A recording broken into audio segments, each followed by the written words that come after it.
Boa noite, aqui é o Letras do Espaço. Estamos aqui para mais uma leitura de O Lobo da Estepe, nossa sexta leitura. E vamos continuar aqui na página 82 do PDF, 83 do livro. A noite foi também prodigiosa.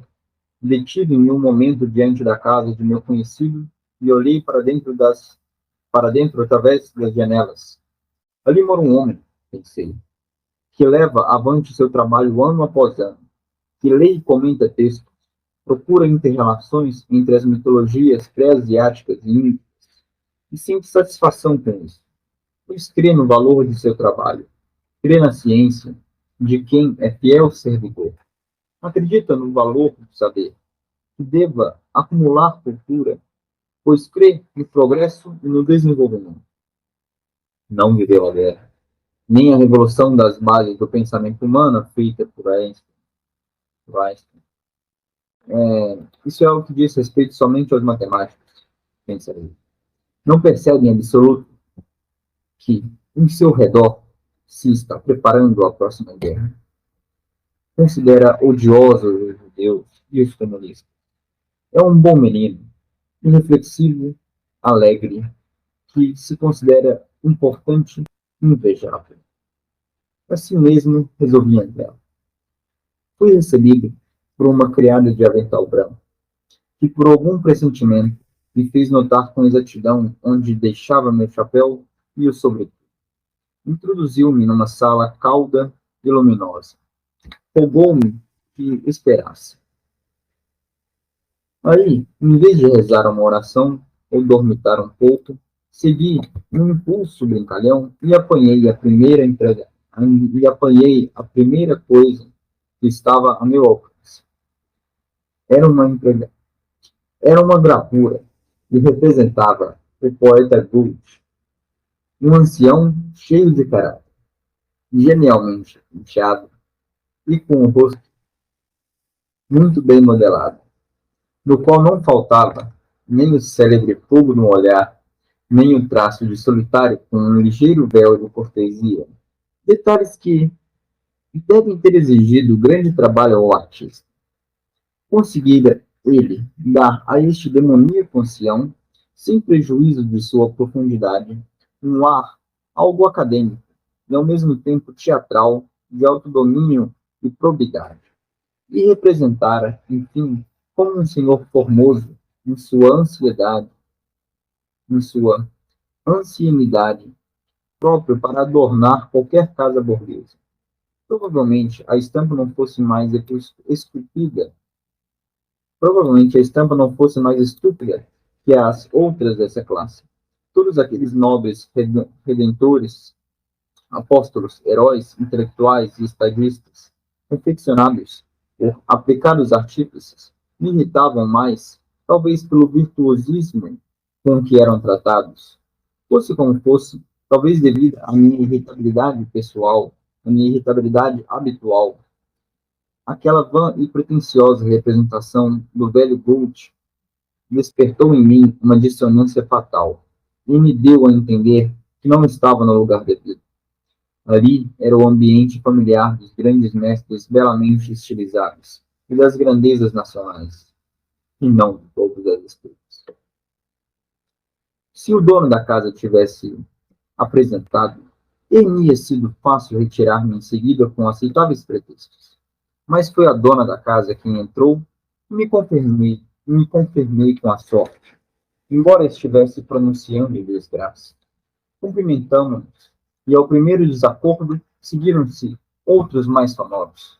A senhora elogiou minha boa aparência, embora eu estivesse mais convencido do muito que mudara desde o nosso último encontro. Já ao apertar-me os dedos gotosos, fez-me recordar minhas terríveis dores reumáticas. E logo perguntou como ia minha mulher. Tendo eu lhe dito que ela me havia abandonado e que nosso casamento estava desfeito. Estávamos alegres quando entrou o professor. Ele também me cumprimentou alegremente, e o falso e cômico da situação chegaram logo a um belo clímax. Trazia-me um jornal à mão. um diário que assinava, órgão do partido militarista exaltado, e após haver-me dado a mão, apontou o jornal e disse que nele havia um artigo sobre um indivíduo que tinha o mesmo nome que eu, um tal de Harley, articulista, que devia ser um indivíduo sem pátria, pois zombara do Kaiser e afirmara que sua pátria não era menos culpada da guerra do que os países inimigos. Que espécie de indivíduo devia ser? A redação respondera energicamente a esse tipo e o expusera à execração pública. Passamos a outro assunto, quando viu que o tema não me interessava. E nem de longe ocorreu a ambos a possibilidade de aquele monstro estar sentado à sua frente. No entanto, a verdade é que estava, pois o horrível indivíduo era eu. Deixa para lá. Para que perturbar e assustar as pessoas? E para dentro, sabendo que lá fora a esperança de sentir algo agradável para a noite.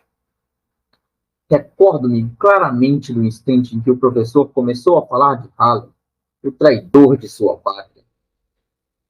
Foi aí que o horrendo sentimento de depressão e desespero, que progressivamente crescia em meu interior desde a cena do enterro, se materializou numa rude opressão, chegou ao clímax de uma angústia corporal dentro, despertando dentro de mim um horrível e sufocante presságio. Tive a impressão de que algo estava à minha espera, de que se aproximava um perigo. Felizmente anunciaram que o jantar estava feito. Passamos à sala de jantar. Enquanto me esforçava por dizer ou perguntar algo sem importância, comi mais do que de costume e me sentia cada vez mais digno de lástima. Santo Deus, pensava continuadamente, por que não nos sacrificas tão, por que nos sacrificas tão severamente? Percebi claramente que meus anfitriões também não se sentiam à vontade, que sua cordialidade era forçada, fosse porque eu me comportasse de maneira tão lamentável, fosse em consequência talvez de algum desentendimento doméstico. Não houve só uma pergunta que me fizesse, que me recebesse de mim uma resposta exata. Logo me vi embaraçado em minhas mentiras e tive que lutar contra o asco que cada palavra me causava. Por fim, à guisa de mudar de assunto, comecei a falar-lhes a propósito do enterro que presenciara naquela manhã. Mas não consegui encontrar o tom. Minhas recorrências, o humor soaram vazias e cada vez mais nos afastávamos uns dos outros. Em meu interior, o lobo da estepe arranhava os dentes com ironia, e ao chegar à sobremesa, o silêncio já havia tomado conta de nós três. Regressamos à sala de estar, onde tomamos café e licor, na esperança de que isso pudesse animar. Mas ali, entretanto, voltou a cair sobre a vista a figura do príncipe dos poetas, embora estivesse colocado sobre uma cômoda a um canto da sala. Sem conseguir livrar-me dele, levantei-me e apanhei-o de novo, embora ouvisse o meu interior a advertência de que estava prestes a cometer uma indelicadeza. De tal forma, me senti obcecado pelo insustentável da situação e colocá-los de acordo comigo, senão, do contrário, sobreviria certamente a uma explosão.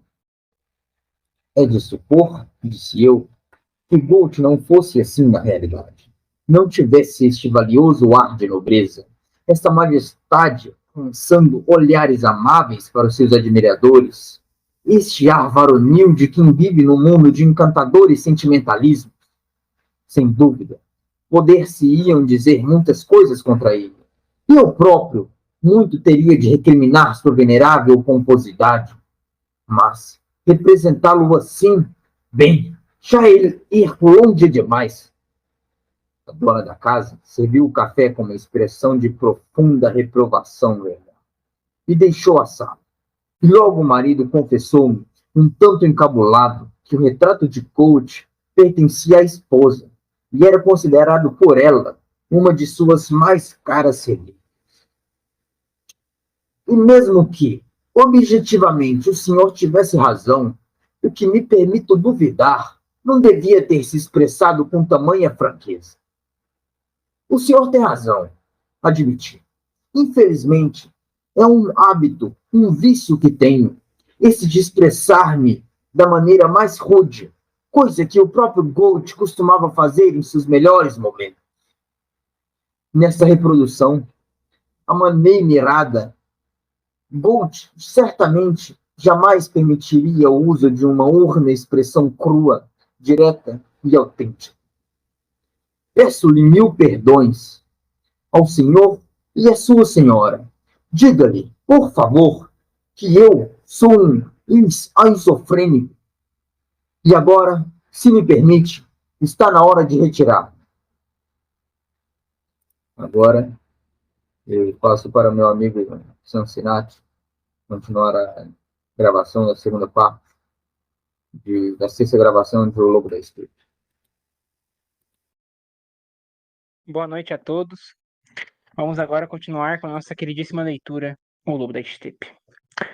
A isso o confuso senhor opôs algumas objeções, voltando a recordar-me quando tinham sido belas e emotivas nossas anteriores discussões, e que minhas teorias a propósito de Mitras e Krishna Ine causaram naquele tempo uma profunda impressão. Achava, pois, que hoje também seria oportunidade, etc. Agradeci-lhe e disse-lhe que tais palavras eram muito amáveis, mas que, infelizmente, meu interesse por Krishna, assim como meu gosto pelas conversas eruditas, haviam desaparecido por completo. E que, além do mais, hoje ele havia mentido várias vezes. Por exemplo, que não estava na cidade há apenas alguns dias, mas já há muitos meses. Vivia, entretanto, só para mim, não me sentia mais apta a participar de reuniões familiares. Primeiro, porque estava sempre de mau humor e afetado pela gota, e segundo, por estar bêbado a maioria das vezes. Finalmente, para reabilitar-me e não passar por mentiroso, tive de declarar ao ilustre senhor que ele me havia ofendido muitíssimo. Corroborar a opinião contra Haller, veiculada por um estúpido militar desocupado e cabeça dura, expedida num jornaleco reacionário.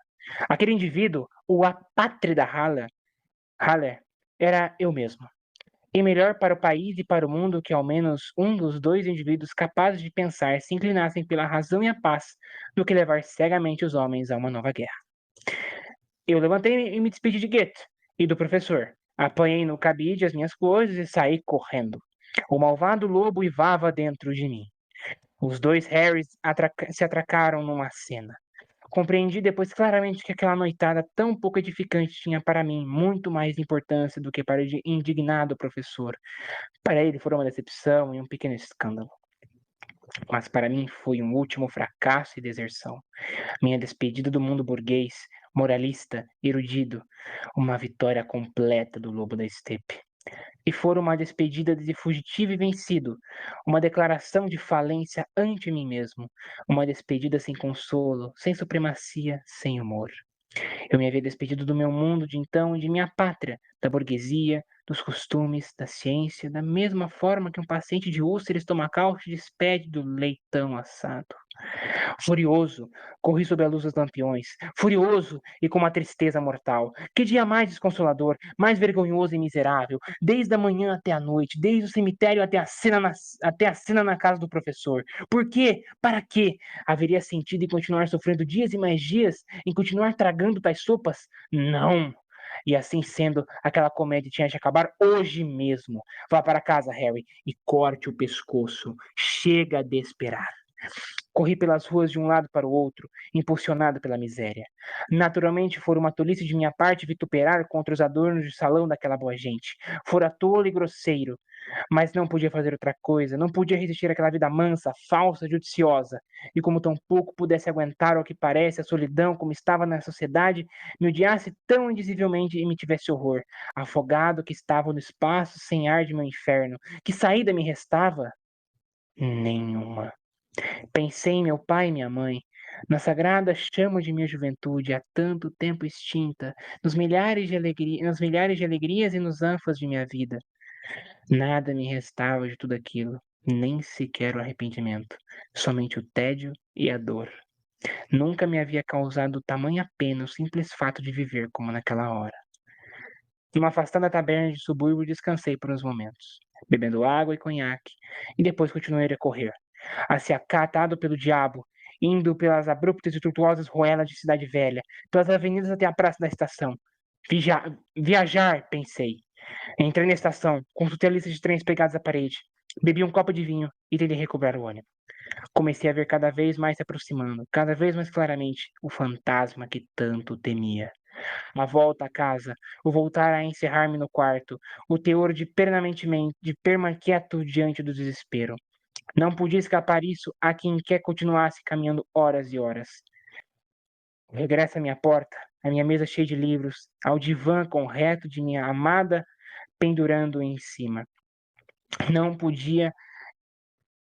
Instante em que tomaria a navalha e teria de cortar o pescoço. Esta imagem fazia-se cada vez mais clara diante de mim e cada vez mais precisa. Sentindo o coração bater-me fortemente, provava a angústia maior de todas as angústias, o medo da morte. Sim, tinha um pavoroso horror à morte, embora não vislumbrasse outra saída, embora o tédio, a dor e o desespero me tivessem sitiado, embora já nada mais me atraísse nem pudesse causar-me alegria ou dar-me esperanças, horrorizava-me indizivelmente a execução, o último instante, a fria ferida aberta na própria carne. Não enxergava nenhum caminho onde pudesse escapar daquilo que tanto temia. Se a luta contra o desespero e a covardia essa última vencesse também hoje por acaso, amanhã e todos os dias seguintes estaria diante de mim o desespero, aumentado pelo desprezo de mim mesmo. Tantas vezes apanhei a lâmina para tornar a afastá-la, que uma vez de certo chegaria ao fim. Então, era melhor fazer logo hoje. Falava comigo mesmo como se falasse com uma criança assustada, mas a criança não me ouvia. Fugia dali, queria viver. Continuei a minha caminhada inconstante pela cidade. Fiz amplos círculos em torno de minha casa, com a ideia do regresso em minha mente, mas sempre procrastinando.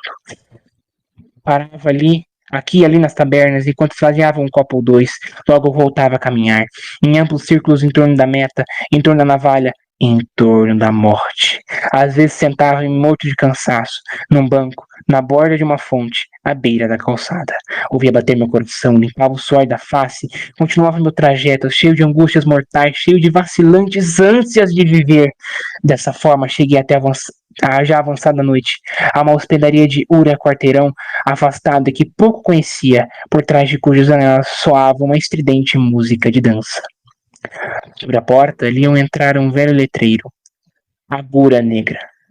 Dentro havia uma grande animação, muita fumaça, cheio de vinho e algazarra. No salão, mais para dentro, estavam dançando ao som de uma música ensurdecedora. Detive-me na primeira sala, onde havia umas pessoas simples, na sua maioria pobremente vestidas, enquanto que na sala de baile podiam se ver pessoas elegantes. Empurrando pelos circunstantes, acabei por sentar em uma mesa, junto ao balcão. Uma jovem bonita e pálida estava sentada num divã junto à parede. Trazia um vestido de baile com um grande decote e uma flor enfiada nos cabelos. Lançou-me um olhar observador e cordial ao me aproximar, com um sorriso chegou-me para o lado a fim de ceder-me lugar. Com licença? Perguntei, sentando-me ao seu lado. À vontade, disse ela. Obrigado, respondi. Não consigo ir para casa. Não quero, não posso. Quero ficar aqui ao seu lado, se é que me permite. Não devo ir para casa. E ela sentiu com a cabeça, como se compreendesse. Enquanto fazia, observei a onda de cabelo que lhe ia até a testa, que ia da testa até atrás da orelha, e descobri que a flor já murcha era uma camélia.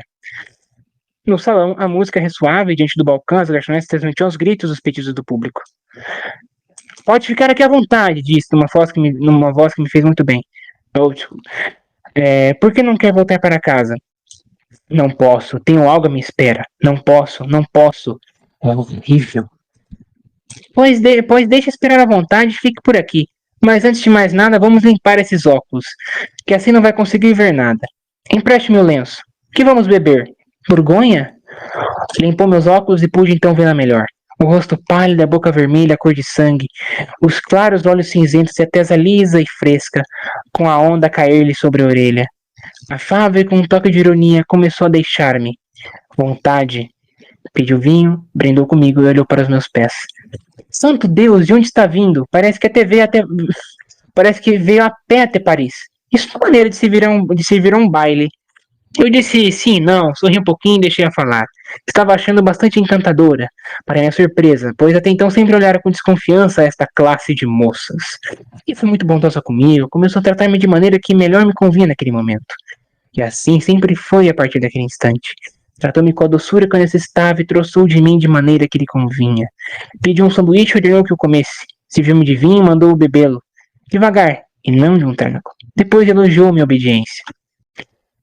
Estou vendo que é um bom menino, disse para animar-me. Não é de tornar as coisas difíceis, mas sou capaz de apostar que há muito tempo não obedece a ninguém. Isto mesmo? Como soube? Não é difícil. Obedecer é assim como comer ou beber. Quando se passa muito tempo sem fazer uma outra coisa, não é preciso que insistam conosco. Não é verdade? Não ficou satisfeito de fazer o que eu lhe disse? Muito contente. Como sabe de tudo? Você que facilita as coisas. Sou capaz, talvez, de lhe dizer o que está esperando em sua casa e o que tanto angustia.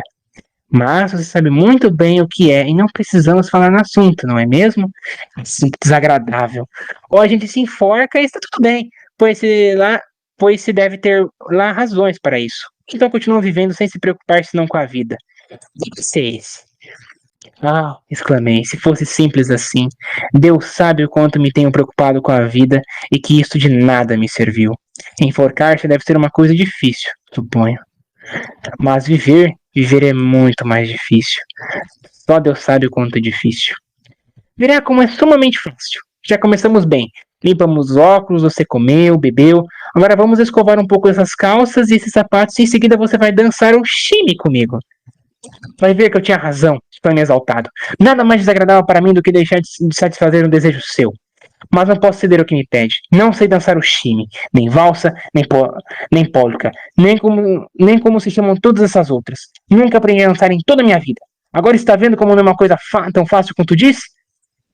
A bela jovem sorriu com os lábios cor de sangue e balançou a cabeça firme e resoluta.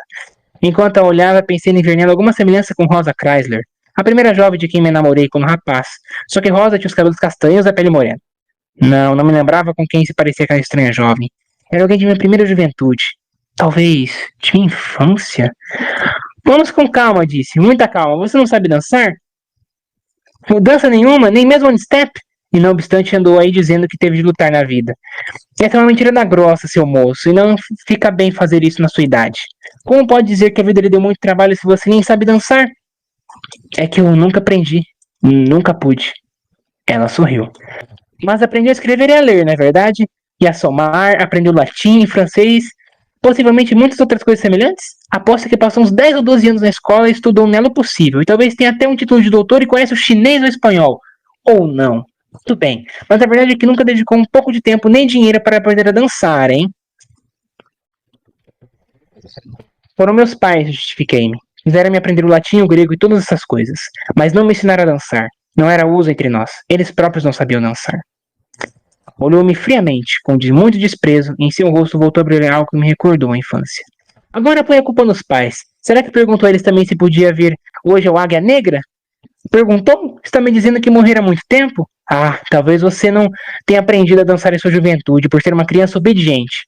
Embora eu não creia que você tenha sido uma criança modelo. Mas, e depois? O que você fez durante tantos anos? Ah, confessei. Nem eu mesmo sei. Estudei, aprendi música, li, escrevi livros, viajei. Engraçada a ideia que você tem de vida. Sempre metido em coisas difíceis e complicadas e não aprendeu as fáceis? Não teve tempo para isso? Tem outras coisas para fazer. Bem, graças a Deus não sou sua mãe. Mas agir assim, como se você tivesse experimentado toda a vida nela e não encontrasse nada de interessante, isso não pode ser. Não rale comigo, supliquei. Já sei que estou louco. Espera aí. Não me venha com essa história. O senhor não está louco, professor. Até me parece que de louco não tem nada. É apenas racional de uma maneira estúpida. Eis o que acho. Exatamente como o professor. Vamos, coma outro sanduíche. Depois você me conta. Bem, obrigado pela discussão. Agora vou convidar o Petrovich para continuar a leitura. Sou Petrovich. Irei continuar a leitura do Lobo da Steppe. Pedi para mim outro sanduíche. Deitou nele um pouco de sal, untou com mostarda, cortou um pedaço para si e me animou que comesse a outra metade. Comi. Teria feito tudo que me pedisse. Tudo. Menos dançar. Fazia-me muito estar lhe obedecendo. sentar-me junto a alguém que pergunta, que ordena, que nos desnuda. Se o professor e sua senhora tivessem feito o mesmo comigo algumas horas antes, tir-que-me-iam, evitando, ev- tir-que-me-iam evitando muitas coisas. Mas não, assim fora melhor. Do contrário, teria perdido muito mais. E como você se chama? Perguntou de repente. Harry. Harry? Você não é mais infantil e continua sendo uma criança. Harry, apesar das manchas de grisalho do cabelo, e precisa de alguém que vele um pouco por você. Não vou falar mais nada sobre a dança. Mas como você está mal penteado, não tem nem mulher, nem amante? Não tenho mulher, estamos separados. Tenho um amante, mas não mora aqui. Só vejo de quando em quando. Não nos entendemos muito bem. Ela resmungou. Ela resmungou. Você me parece uma pessoa muito difícil, pois ninguém para ao seu lado. Mas o que lhe aconteceu hoje de especial para fazer o correr tá assim tão desesperado? Brigou com alguém? Perdeu no jogo? Aquilo era difícil de explicar. Veja só, comecei a dizer. Na verdade, não foi nada de grave. Fui convidado a jantar em casa de um professor. Devo dizer que eu não sou professor. Devo dizer que não sou professor. Mas, na verdade, não devia ter ido. Não estou acostumado a sentar-me entre pessoas e conversar. Já esqueci. Entrei na casa com a sensação de que algo não ia bem. E quando pendurei o chapéu no cabide, veio logo a ideia de que breve iria precisar dele. Pois bem, havia na casa desse professor uma gravura estúpida que me aborreceu, que muito me aborreceu. Que gravura? Por que se aborreceu? Perguntou interrompendo-me. Bem, era um quadro que representava Goethe. Sabe, o poeta Goethe? Mas não estava ali representado como foi de fato. A rigor não sabe muito bem como foi na realidade, pois há mais de 100 anos que morreu. Mas algum pintor moderno pintou tão alambicado e penteadinho conforme imaginação que o retrato me irritou e achei odioso. Não sei se me compreende. Estou compreendendo perfeitamente. Não se preocupe. Adiante. Já antes disso, eu já não estava lá muito de acordo com o professor, com quase todos os professores. Edge é um grande patriota e durante a guerra ajudou decididamente a enganar o povo, com as melhores das intenções, é claro. Eu, ao contrário, sou inimigo da guerra, mas deixamos isso de lado. Continuando a história, não havia a menor necessidade de estar vendo pelo retrato. Claro que não. Mas, em primeiro lugar, causou-me pena por Goethe, a quem tenho na mais alta das considerações. E além disso, porque pensei, bem, estou aqui sentado entre pessoas que me parecem iguais a mim e que devem amar Goethe, tanto quanto eu, e devem ter dele uma imagem igual àquela que tenho em meu espírito. E, no entanto, ali está aquele retrato sem saborão, falso e meloso, e eu acho admirável. Não tenho a menor ideia de que o espírito desse retrato é exatamente contrário ao espírito de Goethe. Acho o quadro maravilhoso, da mesma forma como acho maravilhoso quase tudo quanto eu também estimo. Mas a essa altura eu já perdera de vez toda a confiança, amizade e sentimento de afinidade que podia depositar nessas amáveis pessoas. Além do mais, a minha amizade por eles não era lá grande coisa.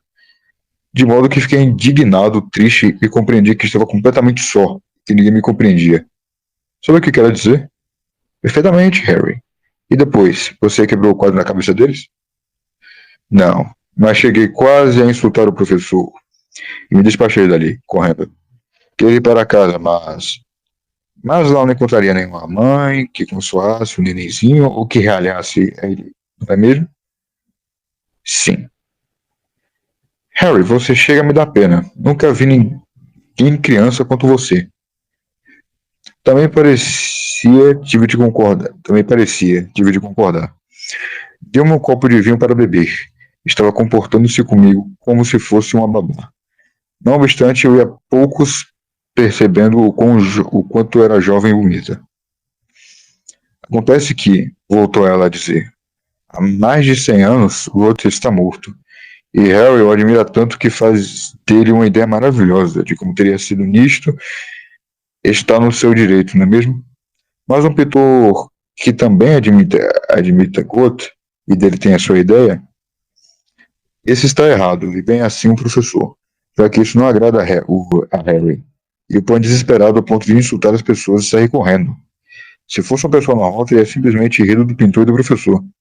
Se fosse louco, teria atirado com um retrato na cabeça deles. Mas como não passa de um garotinho, só sabe correr para casa e pensar em se matar-se.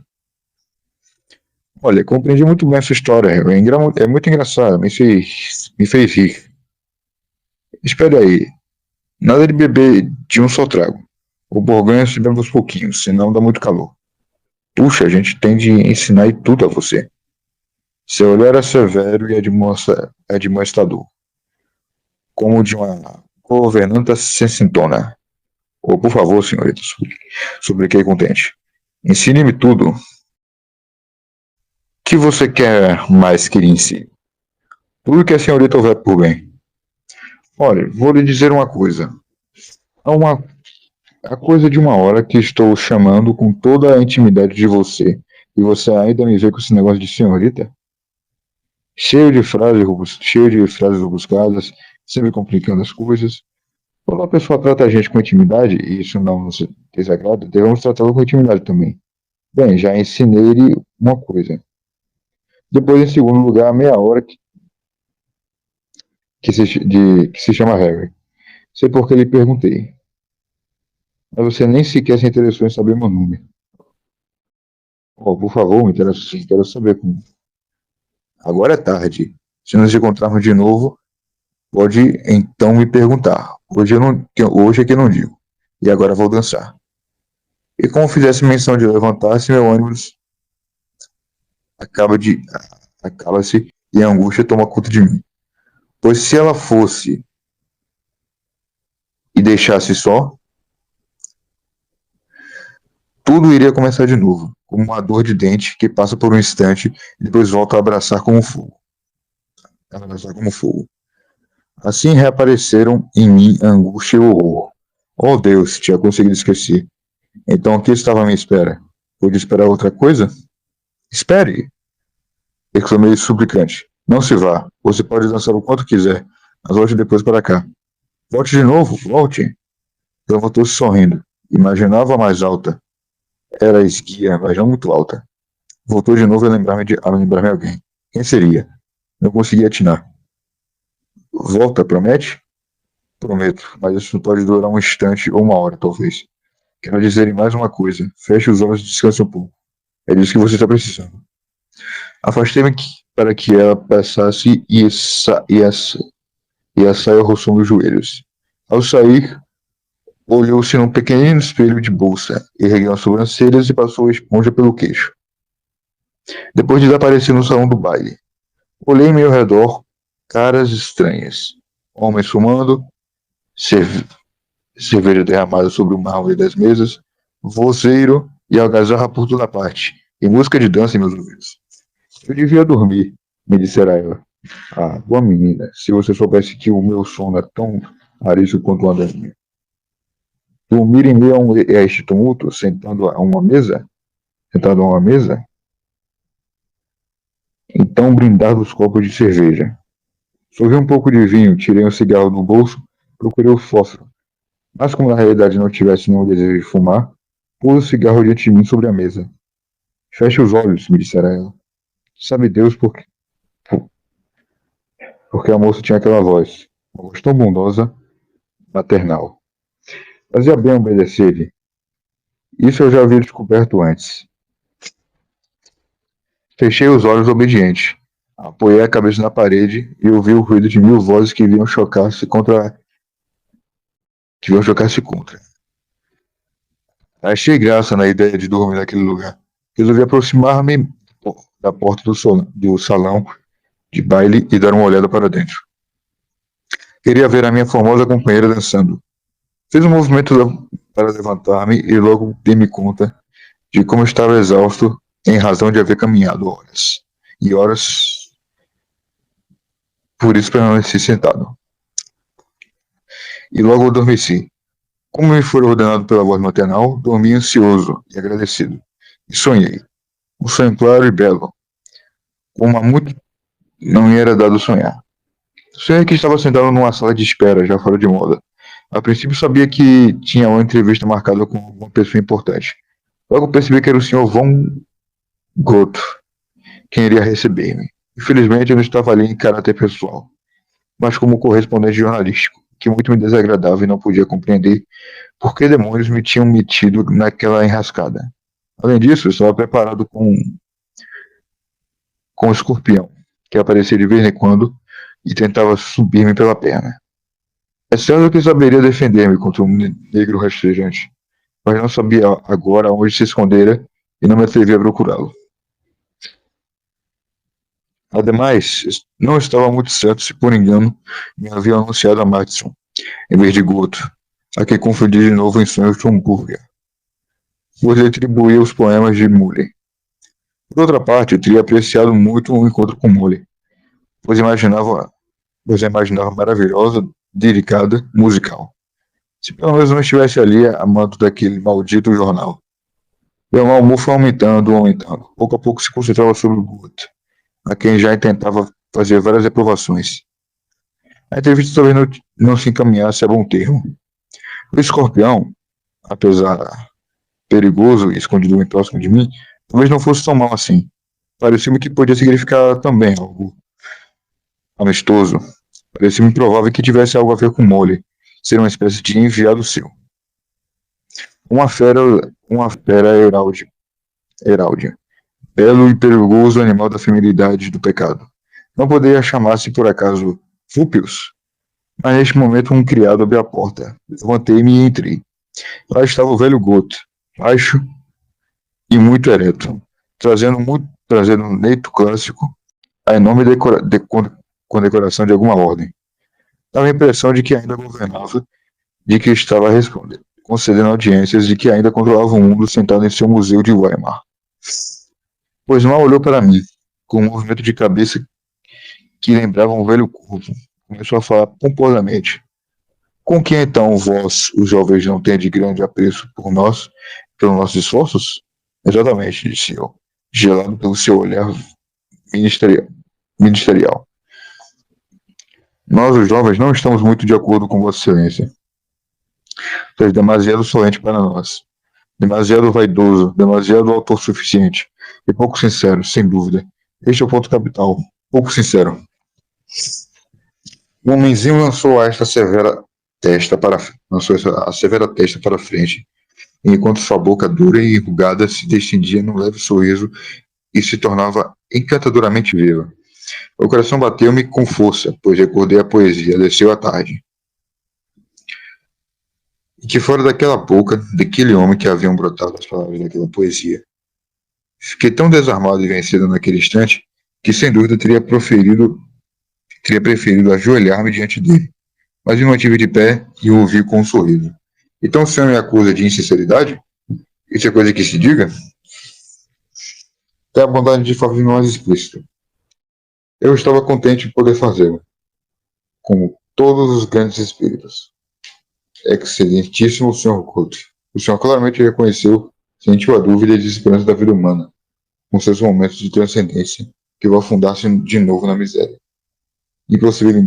Impossibilidade de atingir-se a altura ideal dos sentimentos, se não à custa de muitos anos de escravidão, à labuta cotidiana.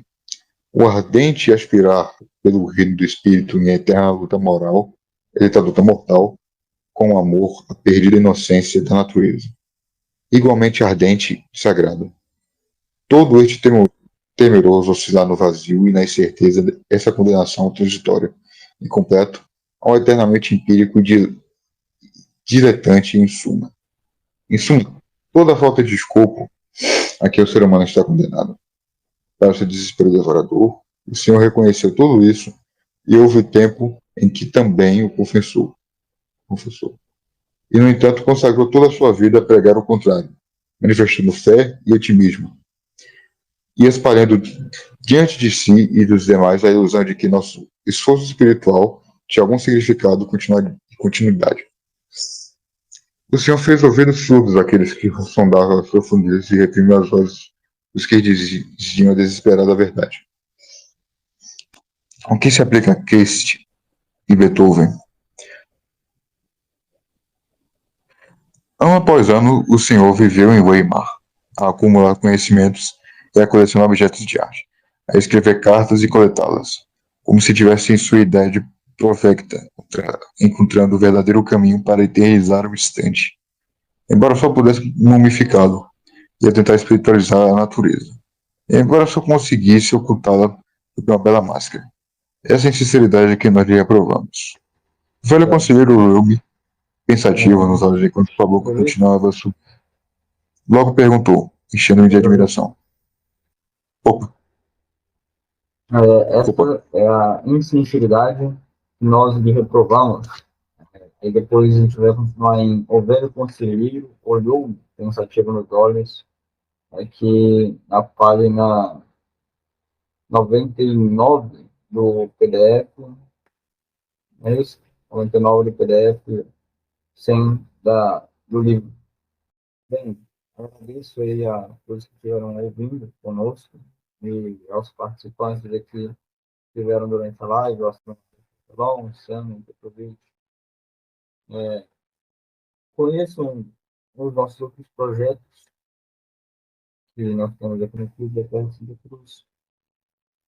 E pode ser também esse grande projeto de leituras. A gente está aqui toda semana lendo um livro, assim, e você pode trazer algum livro que você queira ler e juntar alguns membros daquele grupo para em algum dia específico da semana, se bem também.